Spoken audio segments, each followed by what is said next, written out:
Kia ora, we made it back for another episode but we're one man down. Jordan is not with us. Pity he pulled out at the last minute. Yeah, I saw him post in the group, but obviously he's got some mahi for or some things that he needs to do with his court title, which is unfortunate. But hopefully it's nothing too serious. Yeah, nah, it sounded like a kaupapa that he had, as you said, for his fiddle. Up here, had anyone pull out at the last minute from a game or anything? Had a few actually. 18th man, a few times pulling out late. So I just hopefully everything's all good with his kōtiro and it was about a 20-minute warning e te whānau, so it's quite late by the bro. But surely he's back next week, straight into Super Rugby. Piri Moana Pacifica, and I mean, they beat the Crusaders down in Ōtautahi 45-29. Most points scored by an away team against the Crusaders this century. Most tries by any team against the Crusaders in Ōtautahi Christchurch. 7 tries. Amazing.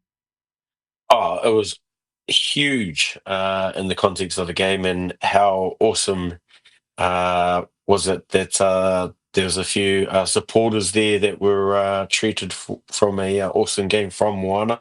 I mean, like Ari stood up in terms of his leadership. Obviously, got a couple of meat pies in the process, but a huge player for them has been Pellegrino. He's been huge in terms of guiding them around the field, putting out, his kicking out of the hand's been huge for them. He's been pretty sharp, and then he's creating opportunities. So he's been a huge gem that they've found this year. And the other thing that they've got really well, they done really well on the weekend, was they got their start right. That's always been a huge one. They're pretty slow when it comes to the start of the game, and then they're usually pretty hissing when it comes to the second half. But it was actually good to see them finally get their start right, and hopefully they can continue on leading into this weekend's game. Yeah, one of the sharp-as moments we had, as you mentioned, Pity, was Ardi Savea, 2 tries.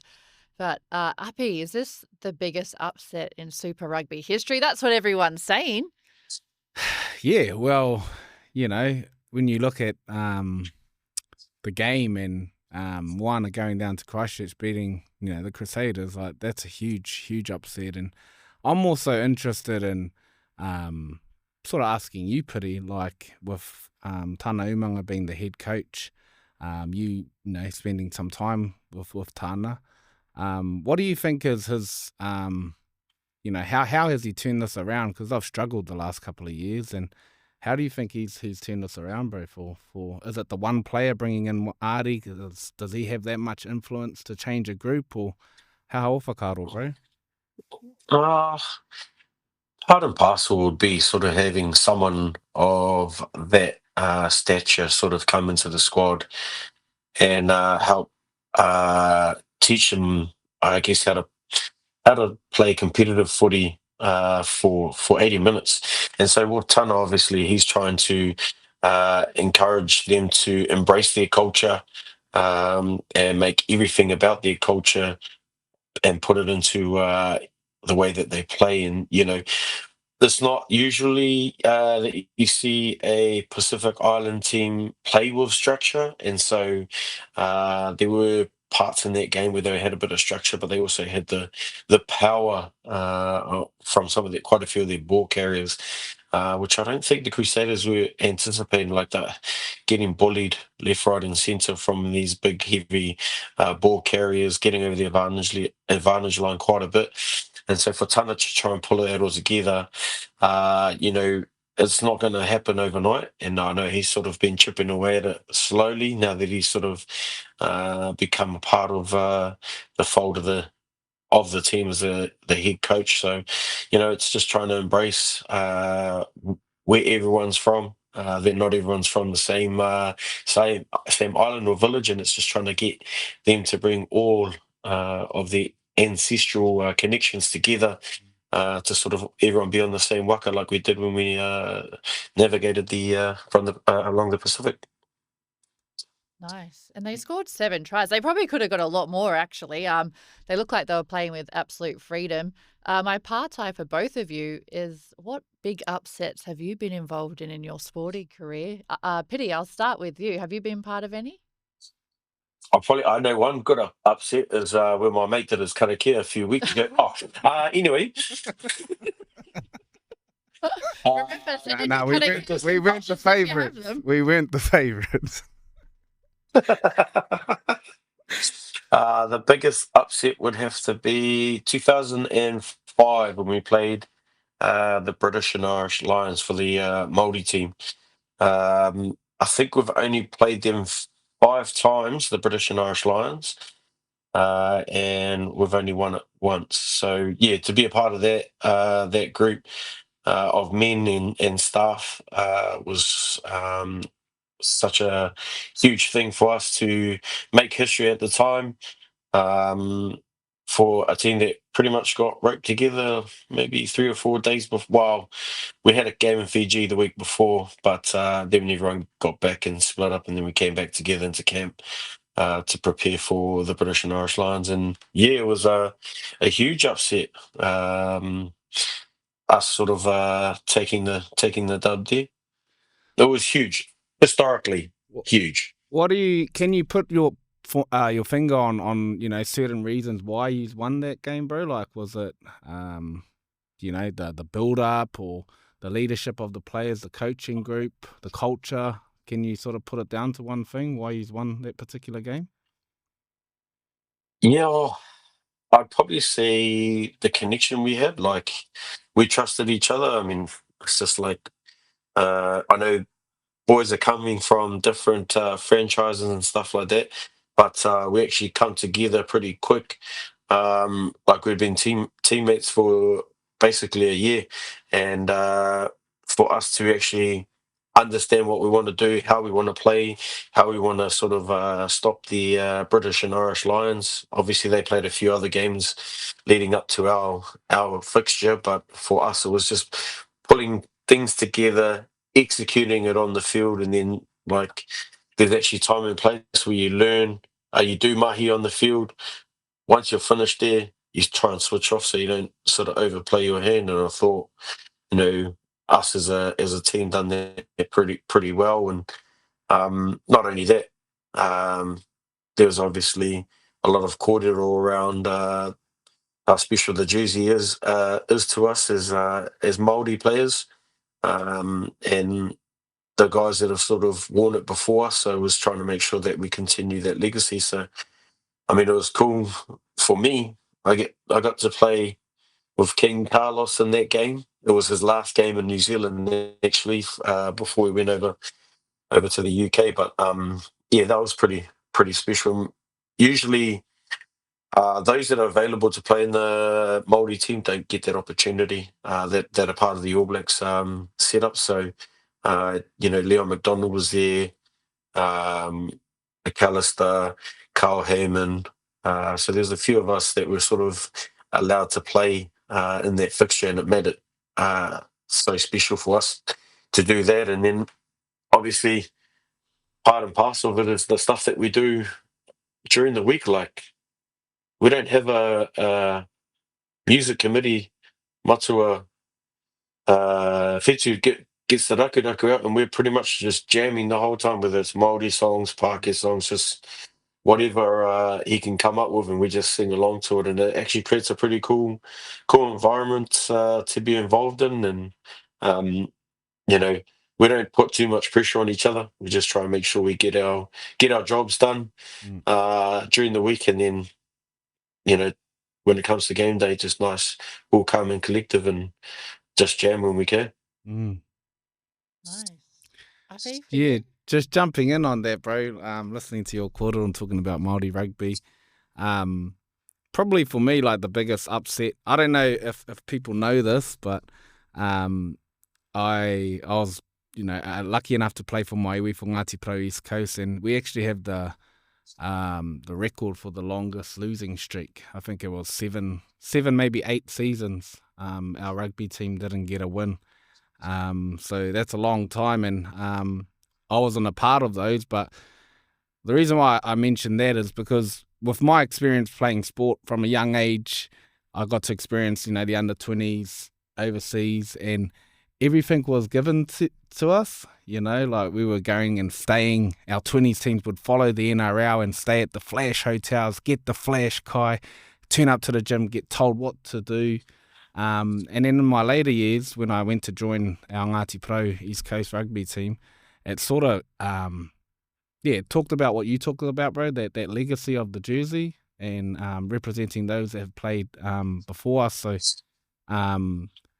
and wearing that sky blue it's like a superpower, putting it on. And some of the things, like I'd laugh about it with some of my other mates who were in, professional setups, like the things our players back home at grassroots, I guess a lot of grassroots clubs could relate to this, go through to even be out there. The milking cows early in the morning, they're traveling 3.5 hours for a training session that's under one light, training in the dark. Like it sort of blew my mind in my first year, the amount of mahi people put in to represent the coast. And I'll never forget the day we had a semi-final in the Heartland against Horowhenua, and we travelled down, flew on this charter flight, jumped on the bus, and we got told we were staying at Matakiha, or some place just off the back of Horowhenua. And we were driving, our phones cut off, had no service, and drove over this hill, and then we sort of drove down into this little valley, and our management booked us into like a kids camping ground. No. And we were sleeping in tents, bro, before, and that's that's what the prep. Sleeping in tents before a major semi-final. And but for me, like, I was sort of like, oh, what the hell is this? But I'd look at my teammates and they're like, all good, next job. This is, it's bigger than that. And that was one thing I've really taken away from that experience, is we're so grateful, to represent, and it just didn't faze us. And I guess any other team would get fazed by that, but our people were so resilient and just able to overcome any situation. And I could share so many more stories, but yeah, I'm yapping on. But yeah, that's probably one of my stories. And so how did the losing streak go? So they broke it. I think I was in 2022, 21, when Jose Gare came back, and they finally broke that losing streak. And in 2013, we were able to win the Lahore Cup. So yet to get to that Meads Cup back in the glory days, the Coast were able to. Some of those were my greatest memories, seeing the Coast win the Meads Cup. And that's a goal for this season. I'll tell you one story about like playing in the Heartland. Like, I lost the love of the game in France, and so come home and pretty much the boots were already hung up. My cousin asked me if I wanted to play for Widen Up a Bush, and I absolutely loved it. I fell in love with the game, and it was just like, to me, it was like all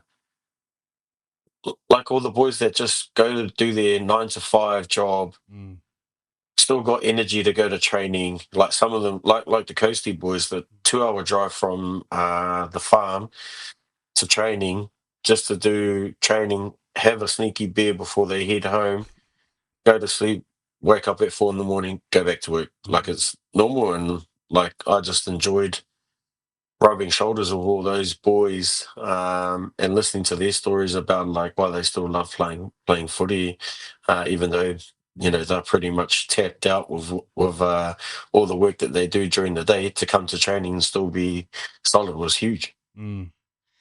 Sticking with rugby and you, Piri, how about your Hurricanes thrashed the Tars 57-12? Did you see this happening? I did, but quietly.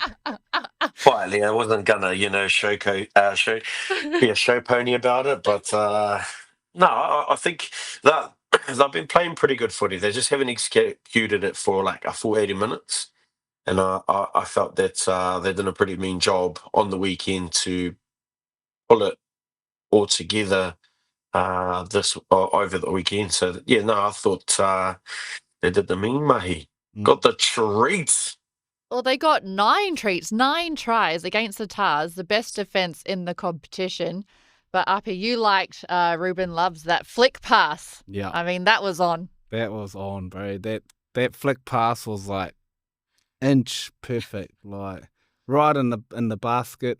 I was really impressed by Ruben, bro. Reckon you can throw one that kill? Oh, easy kill. That's just a standard skill and touch.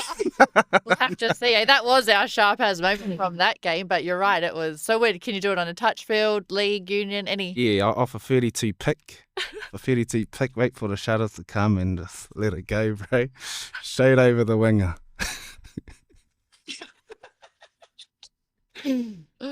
Love it, love it.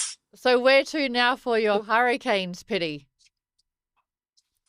Well, they come to Eden Park this weekend to try and get one back from the Blues.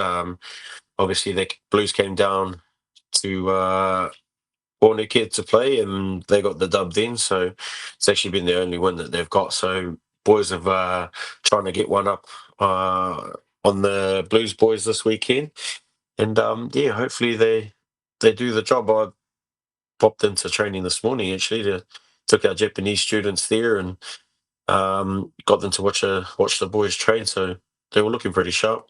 But I mean, they're running against the same boys, so they understand what the boys are trying to achieve, but try not to disrupt it at the same time. Nice. Well, we've had a very great weekend of sport, so we're sticking to all the wins here. Our Black Fern Sevens, they did a three-peat in Hong Kong, beating Australia 26-19, 12 all at halftime. Georgia Miller, she was one of the sharp as moments. She crossed for 2 tries. But I mean, are they our best sporting team in New Zealand, Uppy? Yeah, I think so. Like, I look at that team list, Stacey Waka, Sarah Hiddeny. All the young ones coming through. That Georgia Miller, I think she's 21. Yes, she just turned 21 this year. She's a weapon. But, the likes of Sarah Hiddeny, when you think of Sevens, you think of, the Carlton Unners, the Eric Rushers, but it's what Sarah Hiddeny's done for that team, being in there for, the amount of time that she's been in and leading that space for our wahine, it's been awesome to see, and it's even going to get better, like with the amount of talent that's coming through. So the culture's right in the Seven setup for our wahine anyway. How Orfakaro Piri about our women's sevens, because they are best sporting team in New Zealand. Are they the best rugby team as well then, I guess?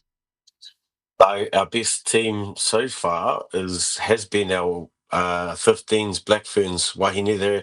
I think their win ratio is at like 82%, I think, compared to our ABs. I think they're about 76%.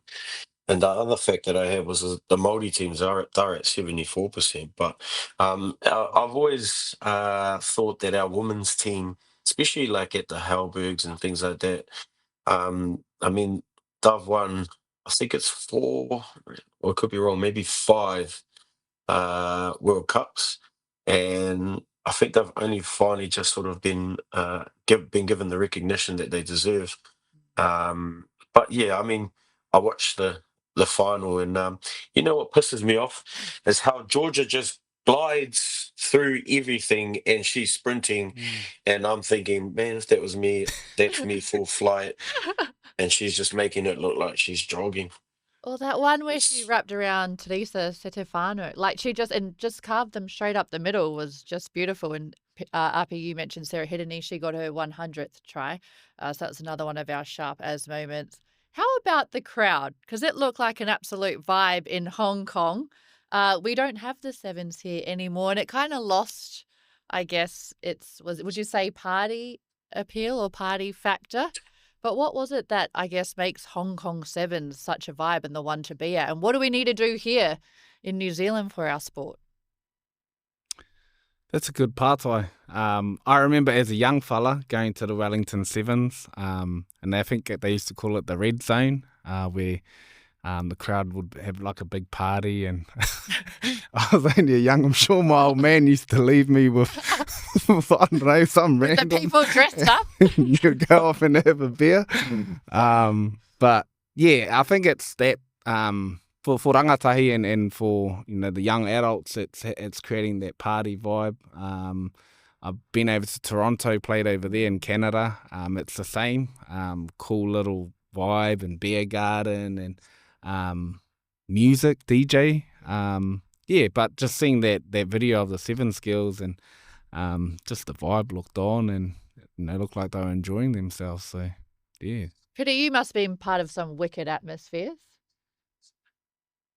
Probably not as cool as the Sevens when it was here.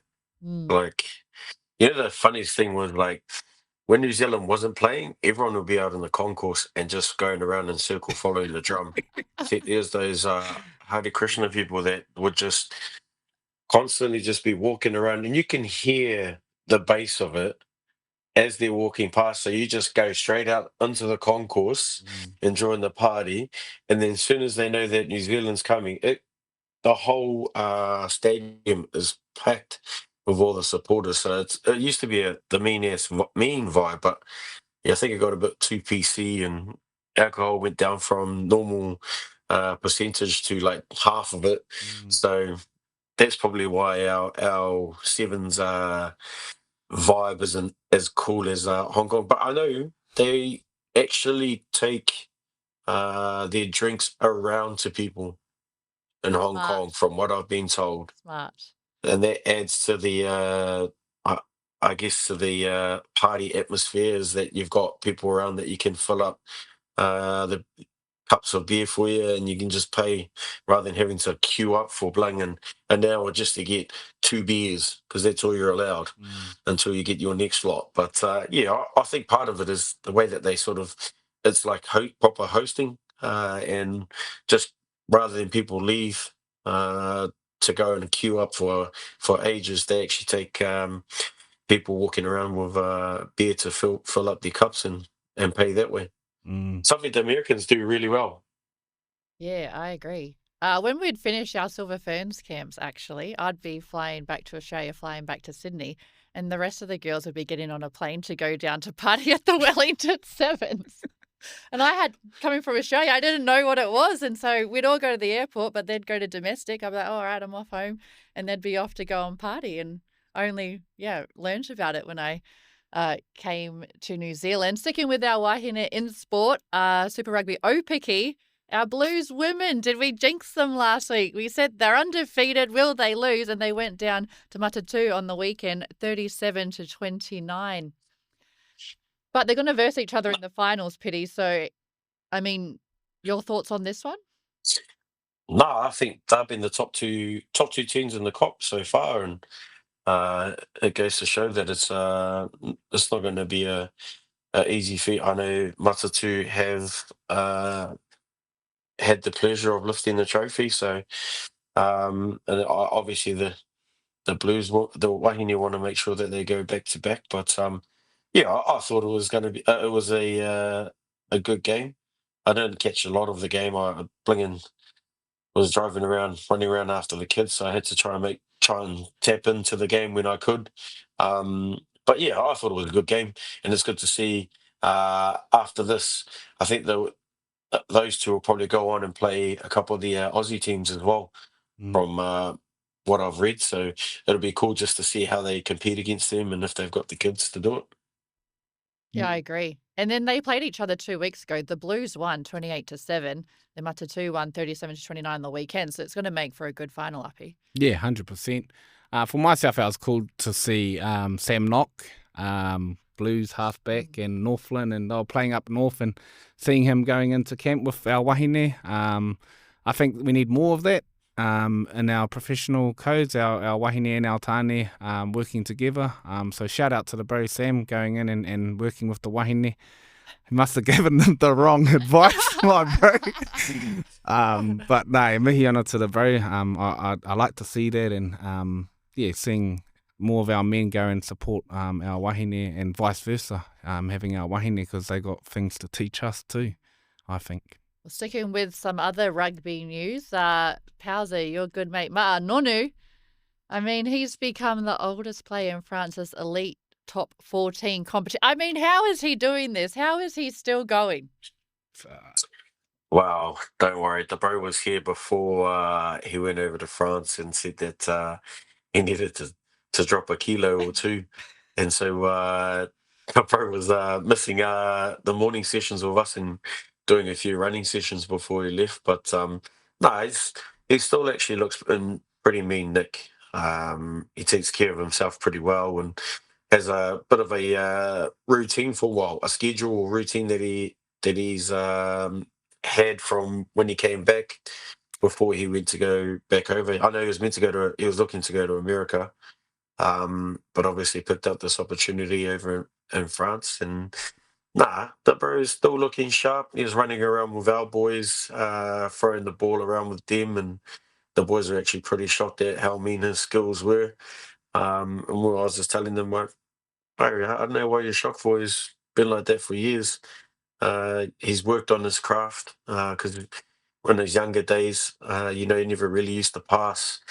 He could pass, but he just chose not to. But he set up a try on the weekend.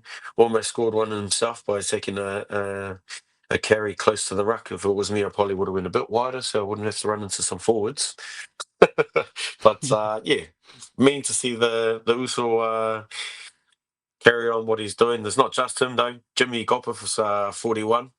He's still running around at Aix-en-Provence over in France there, so he's doing a pretty mean hearty job there too for a couple of co-matua. Yeah, well, Ma'a, he's 42.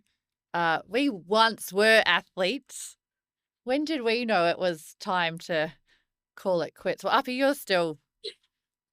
I'm still holding on. To the boots. Still hoping. Still guessing.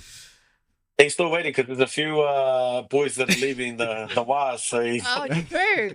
Nah, You're the new signing for the WAS.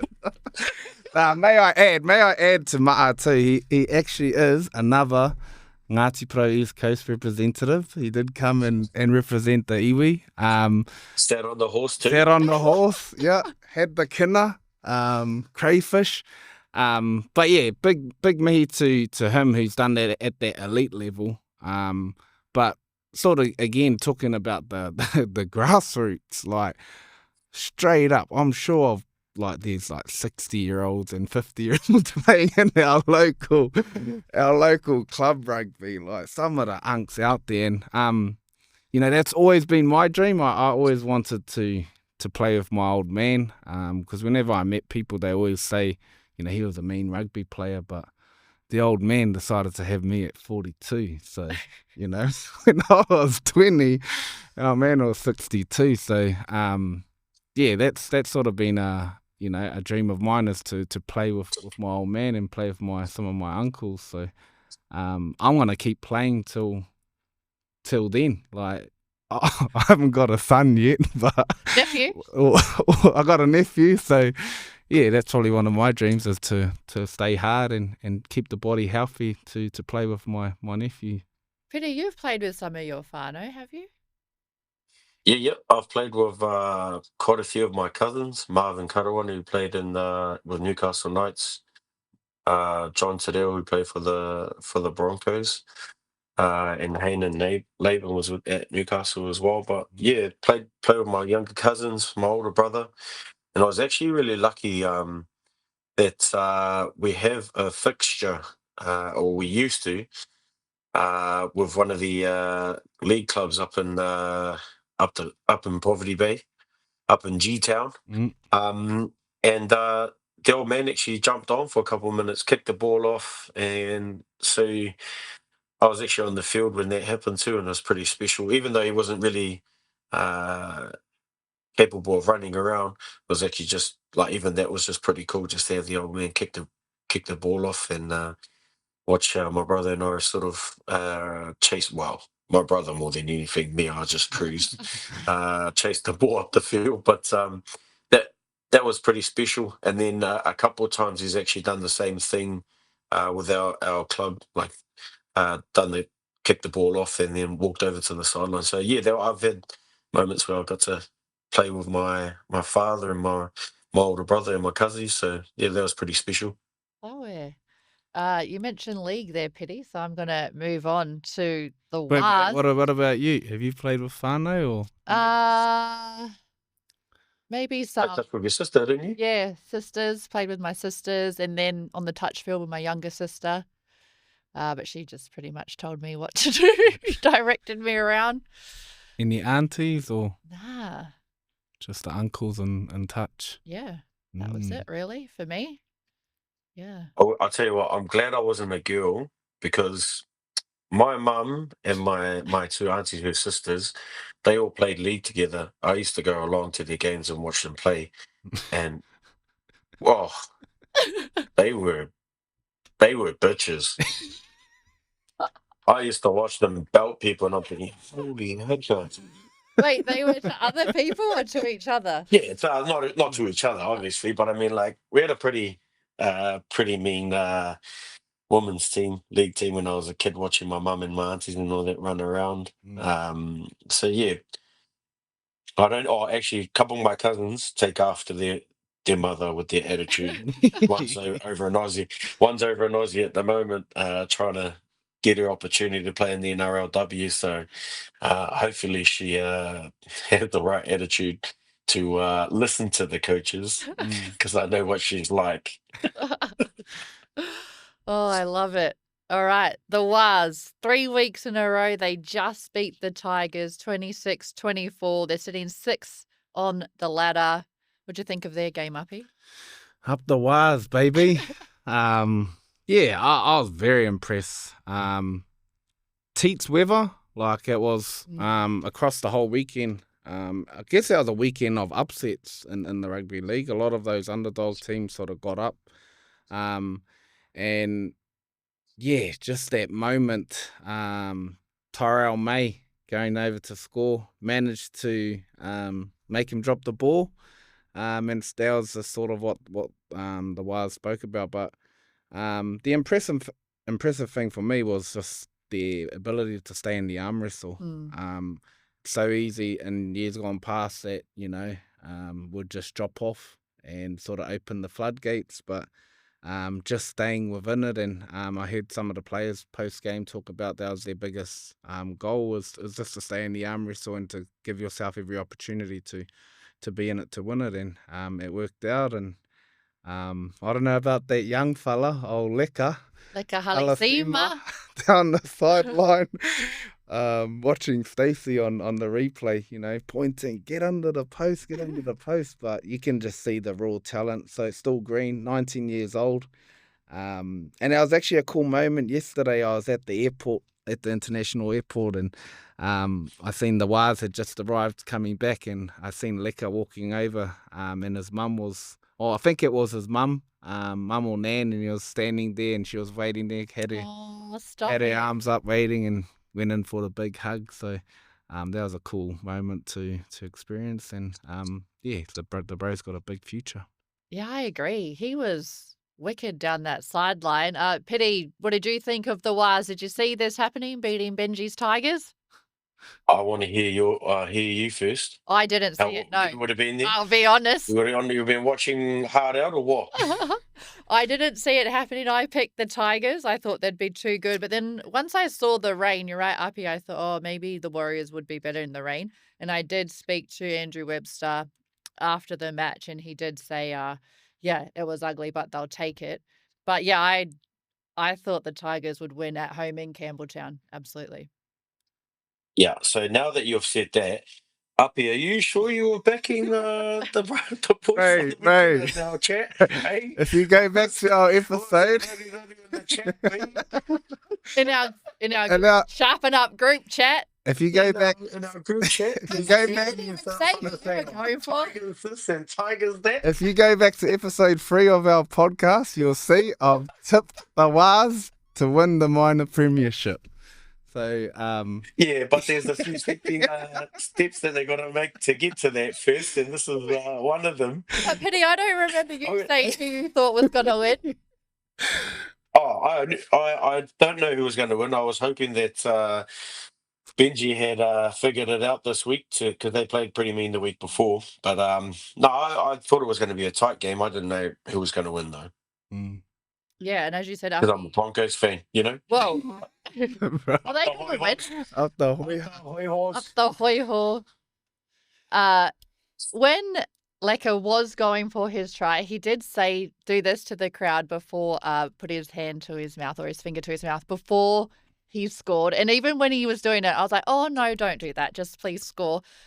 Have we seen any moments like that or been part of any moments like that with players showing off a bit too early? I know in netball, shooters will like shoot and then just turn and walk away and then it doesn't actually go in. And then you're standing on there going, get the rebound. Surely Piri. What about you? I'll No, I'll wait for your one. Mine's not like any of my mates that I've played with, but we a couple of games last year with our first 15 or the year before, a couple of the young boys celebrated really early, and said like we just waited until like Monday and said pretty much did our review and all that. And that was our last thing that we finished on was the celebration before we even put the board on. And because Nemi is huge on it, he hates boys celebrating until after. And so when we showed that, we go to them, what do you think's going to happen this morning? And they all just looked down because they knew they were going to get thrashed. So yeah, the boys knew after that never celebrate too early. Do the celebrating later on behind closed doors to with your chants and things like that, and just appreciate that it wasn't an easy battle that we were lucky enough to score meat pies in it. So yeah, they never done that after that. Yeah, and I think just adding on to that, I think Webby, Andrew Webster will have a word to the young fella because that could have gone either way. That moment there would have been, they could have lost the game and he would not be the hero that he is and everyone talking about signing him, big deal.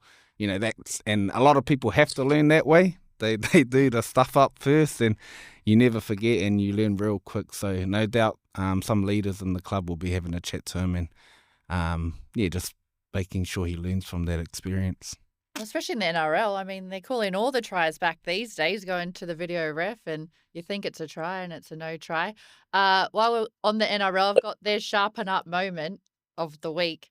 It's multicultural around this round, round 5. Warriors have the bye. So, I mean, how awful. Oh, hey. Yes. So the Wars have the bye this week, and it's multicultural around. Oh. What the? I looked at it and said, what do you mean? How is this possible? I reckon. An oversight, perhaps, or just poor play? I don't know. Oh, well, I guess the boys just need to show their cultural side to it. I mean, we've seen it when they had the changing of the guard with Tohu a couple of weeks ago, showing a bit of our Māori culture. But I know that there's not just Māori boys, there's Pacifica, there's a few Aussie boys and stuff like that. So maybe they can still show their support around the kaupapa. Never know, they might have a few things that they pull out during the week on their socials. Yeah, the Raw's happening up the coast, so might be going for a hunt. Hey, are you trying to get over to the coast, B? Your man's in Manly now. But yeah, no, that is buzzy. Yeah. There might have been a planning, but I have actually seen today Blairi post up Newcastle and our Māori whānau, the likes of Kaylin and some of the wahine over there, practicing their pepeha and expressing their Māoritanga. So, and being, a former Newcastle Knight in their system, I went over there by myself and there was none of that, you know. And I remember there was a handful of us. Marv Karawana had just left, bro. And there was a handful of us Māori over there and PIs, and we sort of just latched on together. And back then, this was in 2010, we had this whakaaro to start a kapahaka group every Wednesday night, and that was Te Kapahaka o Nukahi was the name of the we used to come together and practice some waiata. So, you know, now 15 years later, to see the club actually running events and letting their players express their culture is pretty cool. So yeah, all for it. And on Adam's socials, actually, I'm not sure if you saw this one, Blake Green, who was one of the assistant coaches for the Māori All-Stars, he got up and in Te Reo Māori did his pepeha, Yeah, that's right. which was lower to see. Oh, Blake Kakariki.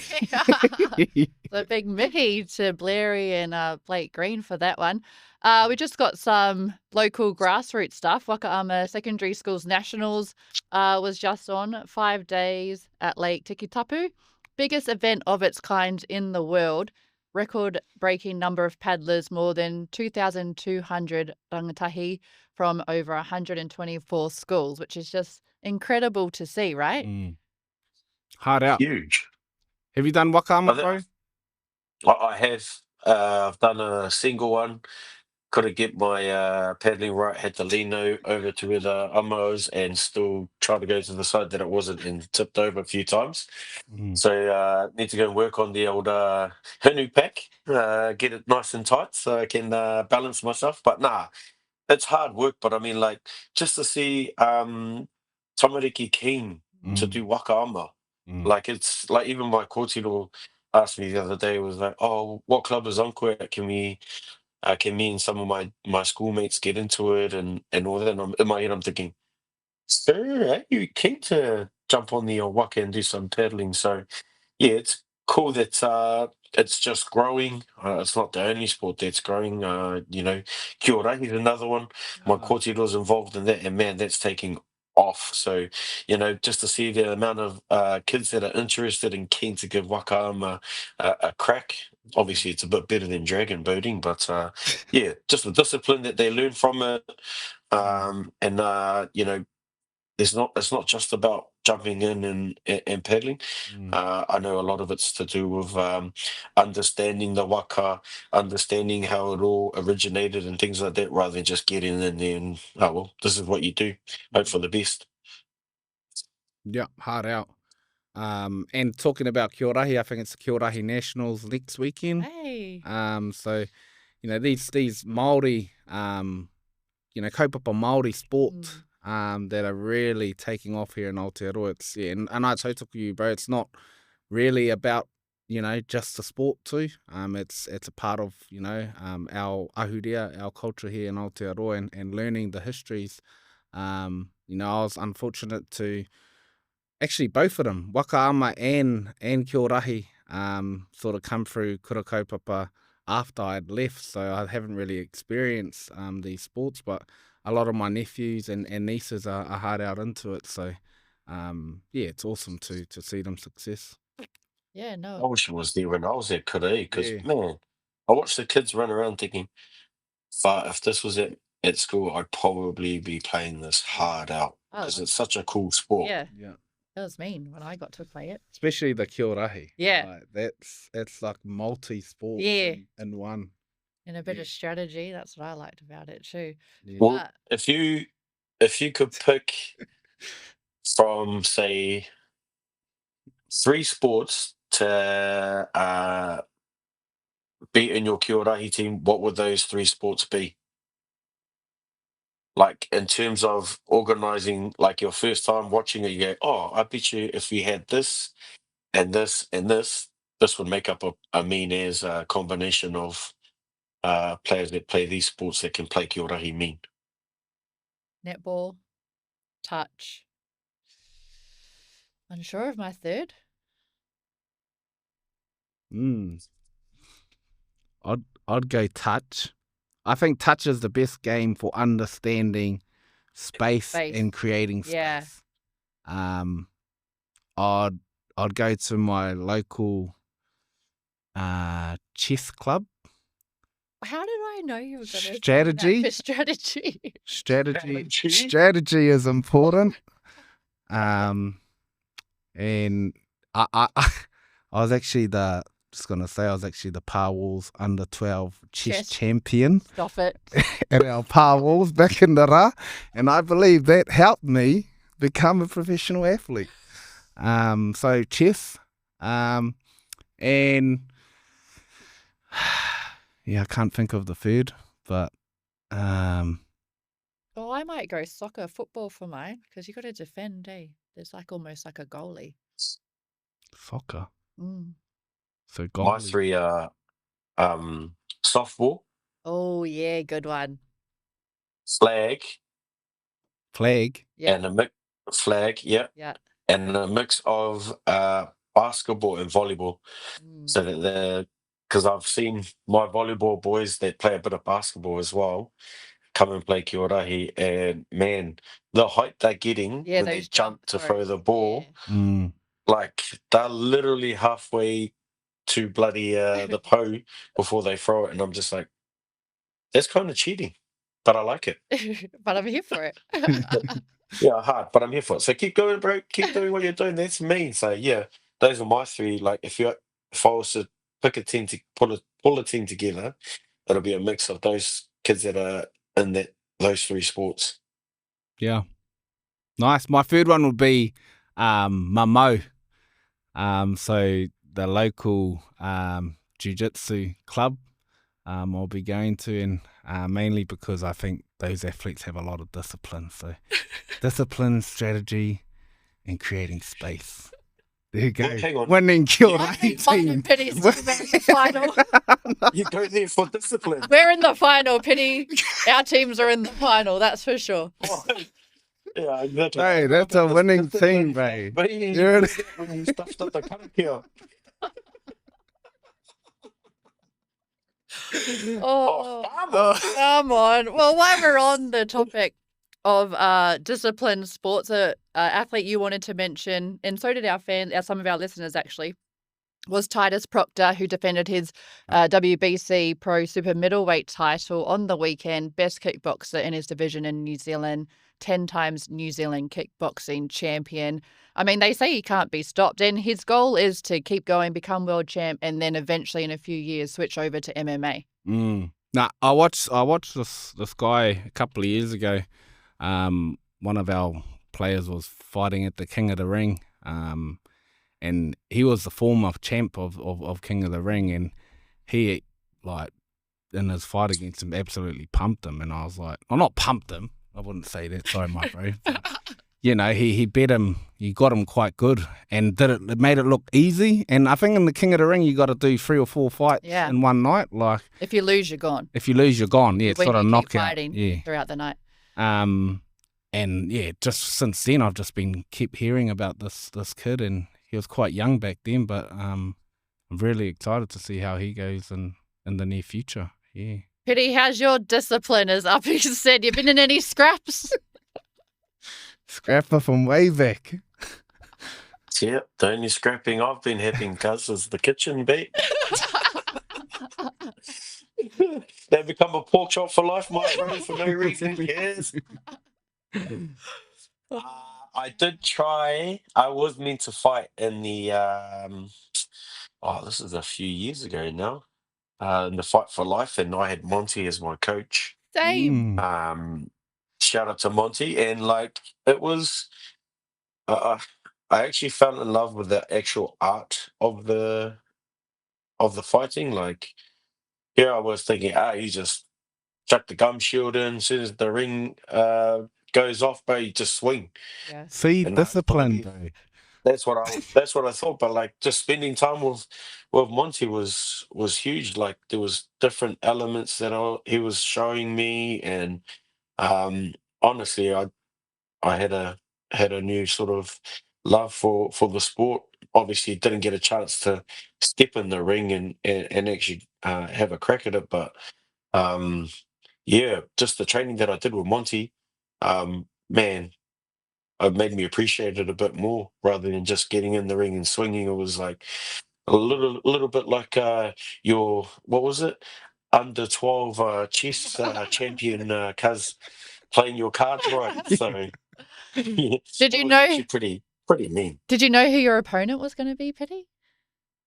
Nah, I didn't. There was Corded or Billy Slater might have been one, and I said to them, Holy heck. if Billy, Billy the if kid. Billy Slater's hands are as fast as his feet, it's a no from me. Thank you very much.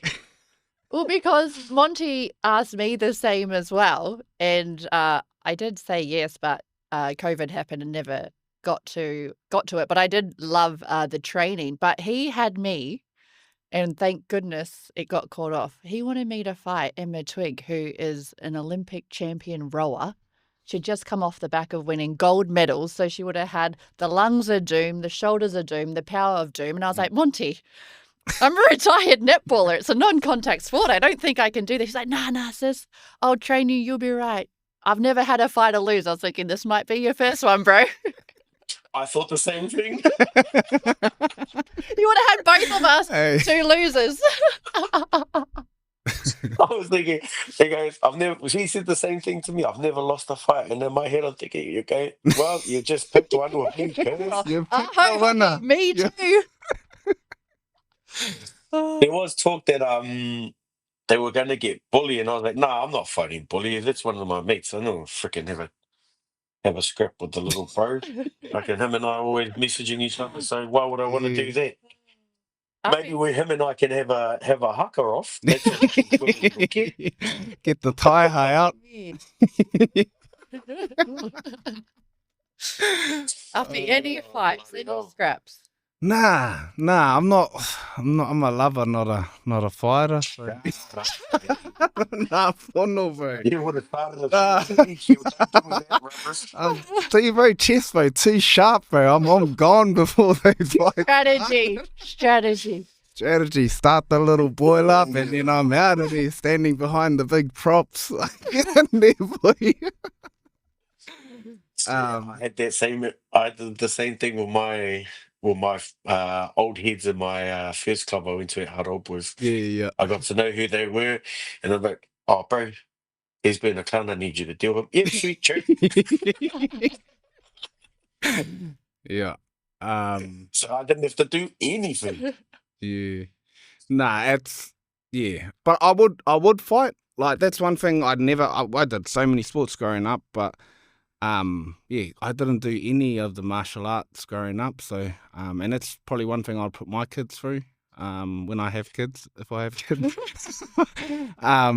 is martial arts. Because I think it's super important. But if the kaupapa right, I'll do a fight for life or All right. Podcast v podcast. Royal Rumble. Whoa. WrestleMania? We've already got a relay that we've got to do. Yeah. Why not throw WrestleMania in there? But if the kaupapa right, I'll jump in and have a scrap. All right. I might. Me. I'm just going to reach out to Monty and say, hey, up his game to do fight for life. Yeah, we'll send him this bit of the podcast. All right, that might be us, you fellas. Wrap it up for this week, and I'm going to leave us with then now. What would our waiata be, our walkout song for our fight? But we'll do it next week. So we've got a week to think about what our walkout waiata would be if we were walking to the ring. Well, I know for a fact you probably already thought this one out because you were about to jump in the ring. No, I hadn't gotten that far. Hey? No, I hadn't gotten that far. But we've got a week to think about it. E te whānau. But a big thanks to all our listeners and also to Groove Bar who've been sponsoring us so far. But if anyone else wants to jump on board, let us know. And we'll be back next week, hopefully. I mean, I think us three will. Jordan, who knows? Jordan, man. Shout out to Groove Bar. Yeah. Yeah, ka kite. Ka kite anō.